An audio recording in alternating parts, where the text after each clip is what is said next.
Hello, everybody. Today's podcast will be on the Terminator movie. It takes place in a literally dark future where most of the human race has been killed off by an artificially intelligent entity known as Skynet. The future world is barren and seems completely uninhabitable. Everything is surrounded by a light fog, which is 100% created by crushed architecture, incinerated bodies, and evaporated tears. Although this world seems like it has fallen into the pits of hell, there is still a beacon of hope.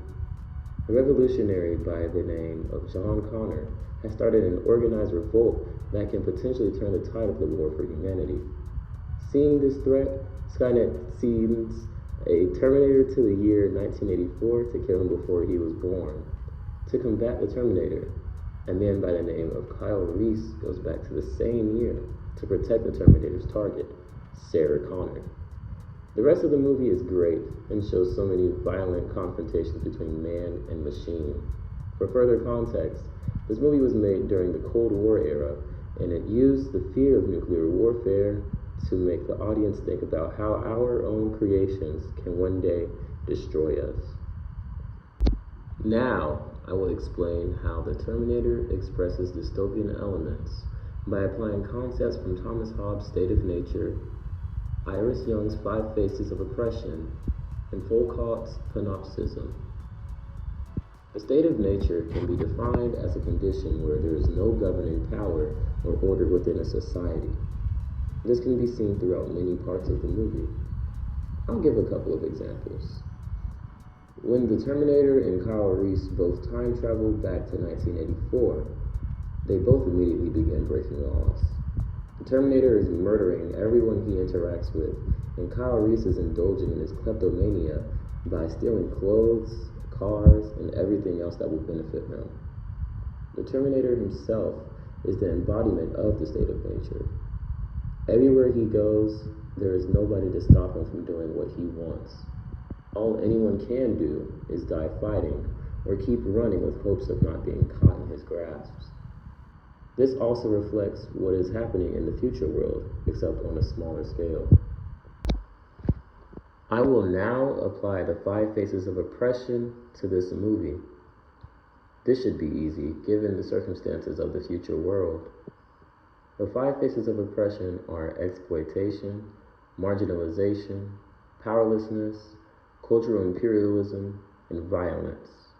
The human race of the future is exploited and being used as a source of free labor. They work in Skynet's forced labor camps so they can obtain more resources for their robot rulers. The human survivors of the future are marginalized because they are forced into hiding due to Skynet targeting all of them with intentions of killing and enslaving them. Powerlessness can also be seen both in the future and past, with the 2 human protagonists living in constant fear of being hunted and killed by the Skynet machines. Cultural imperialism is a tricky subject, but we can find it in this movie when we understand that Skynet finds the humans' cultural value of individuality and personal identity dangerous.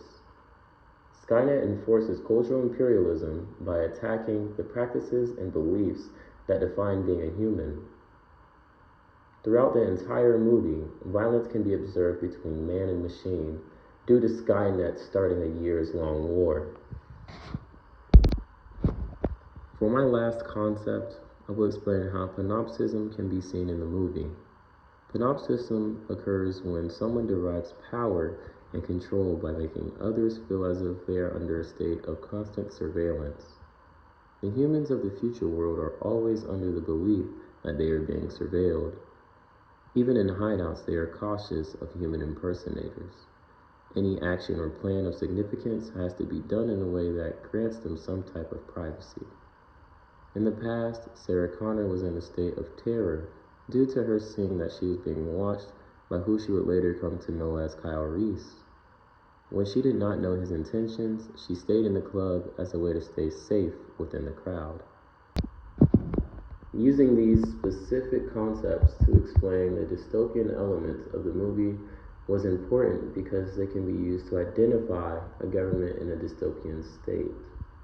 An example of a dystopian nation that relates to the one mentioned in this video is Belarus. Currently, Alexander Lukashenko, who is the president of Belarus, is facing accusations of using authoritarian rule. He has been elected since 1994, which is an extremely long time compared to any other leader around the world. Although Belarus is a presidential republic, the president is not chosen due to being of the highest quality. He actually intimidates and imprisons competitors and citizens who are not voting for him. When it comes to applying the elements of a dystopia to this country, people would be flabbergasted at how easy it will be. To start off, the president himself is a representation of the state of nature. Due to him having no checks and balances, he's able to do whatever he wants to keep his power. There will be no government intervention for his bad deeds because he is the government. Whatever he wants, he will get it because he is the most powerful individual. For the 5 faces of oppression, exploitation can be seen in both the political and industrial atmosphere. The politicians manipulate the citizens to get their votes, and business owners underpay their workers so they can take home extra profit. Marginalization occurs when it comes to minority groups and those in need. The government of Belarus has made sure to disband at least 270 non-profit organizations created to help those in need and advocate for human rights. Powerlessness can be seen within the citizens of Belarus. This is due to them having an issue with the same government that is meant to protect their rights. If they try to stand up to the government, they will more than likely face unjust punishment and make no change through their decision to take action. Cultural imperialism occurs because Belarus's government has a strong nationalistic policy that emphasizes Belarusian identity and culture. This naturally acts as an inhibitor of cultural diversity. Violence has been used by the government on civilians during periods of political unrest, and excessive force is commonly used on civilians who are peacefully protesting. Panopticism is within the country, Belarus, in the form of internet surveillance. Citizens' online activity is heavily monitored and tracked. So this makes citizens censor themselves so they can prevent themselves from ending up on their government's watch list. After applying these concepts to a real country, one can come to understand how important it is to have checks and balances on the government. To me, I believe the Terminator represents a perfect scenario of a dystopia. The genocide alone represents the 5 faces of oppression, just as any other genocide would. Belarus's dystopian state also fits into the dystopian category, due to the clear abuse of power of the government. Now, I have a challenge for those of you who are listening to this. I will now be going off of the script, and I will ask a very complex question. Is the United States a dystopia? In order to get my answer, I will be using the dystopian elements that I applied to both the Terminator movie and Belarus. The first one I'll be using is the 5 faces of oppression. The first phase would be exploitation. Now, exploitation can be found within America. It is in our workforce, and it's in the political field. So, in the workforce, it's simply people just working and not earning that much money. Minimum wage is not enough to help somebody sustain themselves. So now people are working multiple jobs just to make ends meet. With the political field, politicians are manipulating the public in a way to believe that they are trying to make things better for them, whether it be by passing certain bills or not passing certain bills. I just see a common pattern when people get into office and none of their promises that were made are really kept. So that's how that's where exploitation is within America.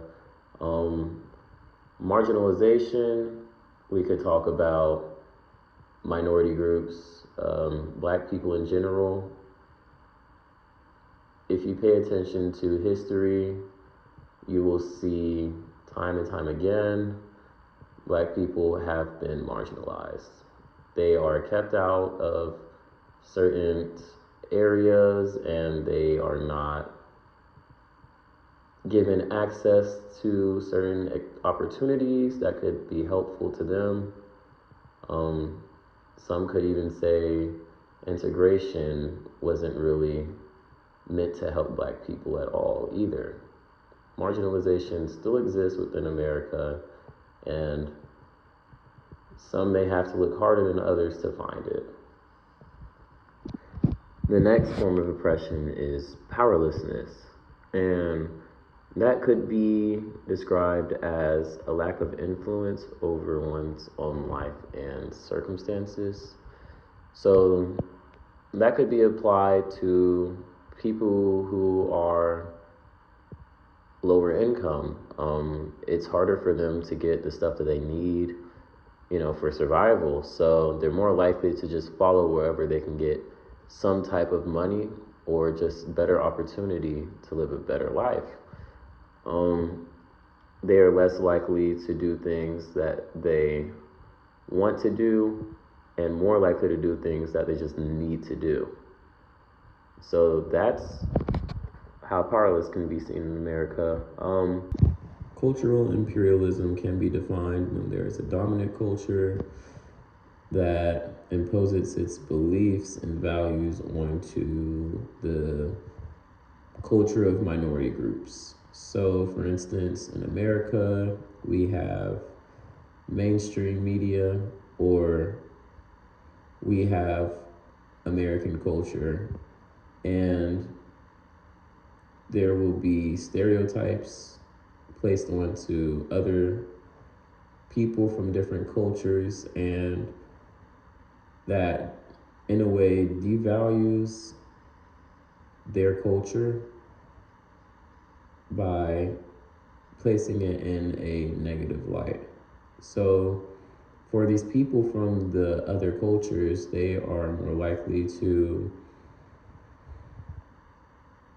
try to get away from their culture and become more like the dominant culture, just so then they can have more, opportunities to certain things and fit in more with the majority of the population.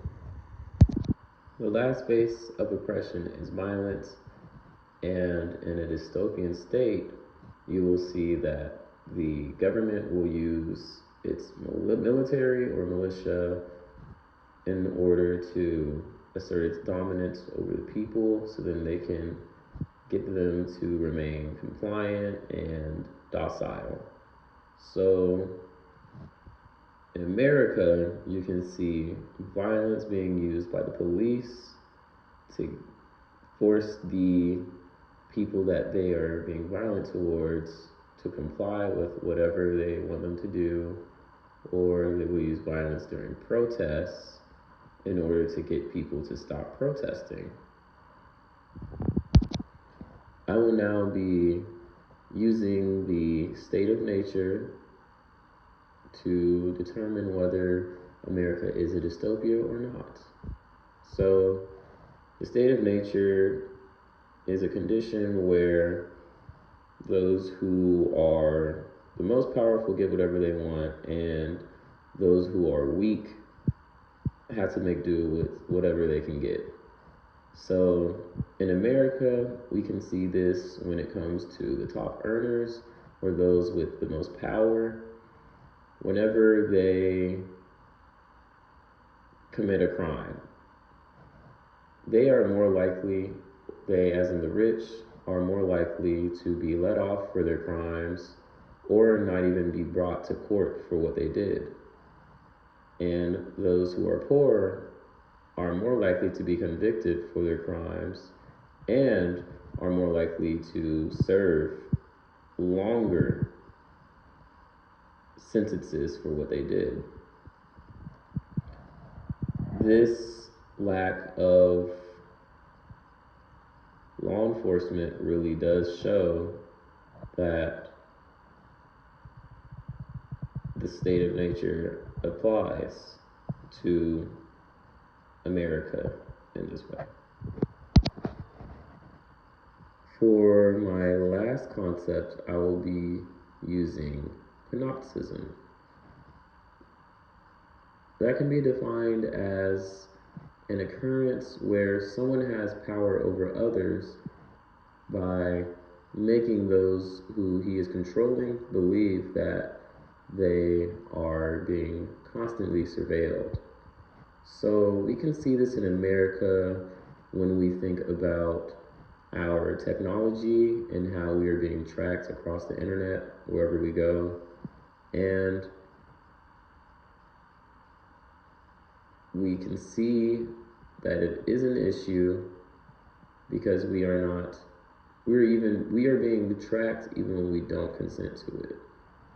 So when Edward Snowden found out about the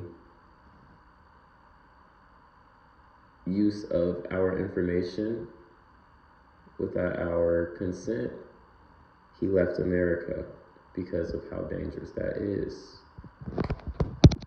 So when using these concepts and applying the definitions to America, I think that it would be somewhere on the spectrum, like on the further end, towards the dystopian state.